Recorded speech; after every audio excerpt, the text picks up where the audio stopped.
I never imagined a marriage could collapse silently, gradually, until a lie changed everything. Marcos and I had been together for 8 years.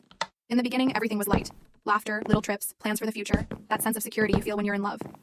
But over time, routine began to swallow us. Small arguments became frequent. Long silences filled the space that used to be just conversation and affection. He said it was work, long shifts, exhaustion. I believed him because doubting seemed more tiring than trusting. That Friday, it rained heavily. I was home alone, cooking and sipping wine, waiting for him to come. He had said he would be late at work. Then the computer notified me. WhatsApp web connected. A message popped up on the screen. It was Patricia, his colleague. I'm already at the motel, room 12. Come quickly, I miss you. My body froze. I read and reread the message, trying to convince myself it was a mistake. It wasn't. I grabbed the car without thinking, driving with a racing heart. When I arrived at the address, I saw his car in front of the motel.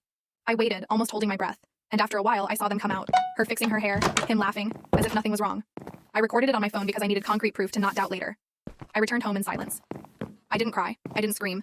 I sat on the sofa, watching the video, feeling my body tremble and my mind spin. The next day, he walked in as if nothing had happened. I tried to act normally, served coffee, and played the video. He turned pale, tried to make excuses, then lowered his head. I asked, "How long has this been going on?" He didn't answer. From that point on, our marriage entered a silent collapse. Marcos became distant, but still present enough to make me believe we could go back to normal.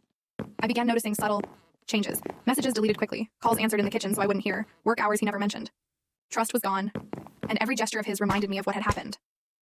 One afternoon, I sat in the living room and said, "Marcos, we need to have a real conversation." He replied in that calm voice that always hid any emotion. "About what, love?" "About us.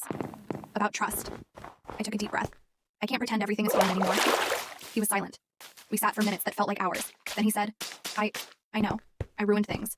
But I want to fix them. I tried to believe him, but I realized that trust, once broken, doesn't rebuild quickly. I spent weeks dealing with anger, sadness, and a sense of betrayal. Every gesture of his reminded me of what had happened. Dinners in silence, looks avoiding the topic, forced laughs to seem unaffected. Tension filled every corner of the house, and I began to feel emotionally exhausted. One day, while he was out, I sat on the sofa with a cup of tea and relived happy moments. Our first trips, laughter in the kitchen, small achievements. It was as if everything had been destroyed suddenly, and I realized it wasn't just the betrayal. It was the feeling that I no longer recognized my own life beside him. I decided to step away. I packed my things and moved out for a few weeks. I began reconnecting with myself, understanding that some wounds don't fully heal. They just hurt less with time. Marcos tried to reach out a few times, but I really needed distance. Today we can maintain a civil conversation, but it's distant. There are no more shared dinners, no easy laughter, only memories of what we were and the certainty that some stories end without a happy ending, not for lack of love, but for lack of trust. I've learned that the worst consequence of betrayal isn't just losing someone, but the silent wear it leaves, altering perceptions, future relationships, and the way we relate to the world. Even months later, when I receive messages from mutual, friends, or see Marcos casually, I still feel the tension of that moment. It's strange to realize that, even apart, the impact of betrayal lingers, like a shadow you can't completely shake off. But I've learned to live with it, and moving on sometimes means stepping away from someone you loved to avoid losing yourself.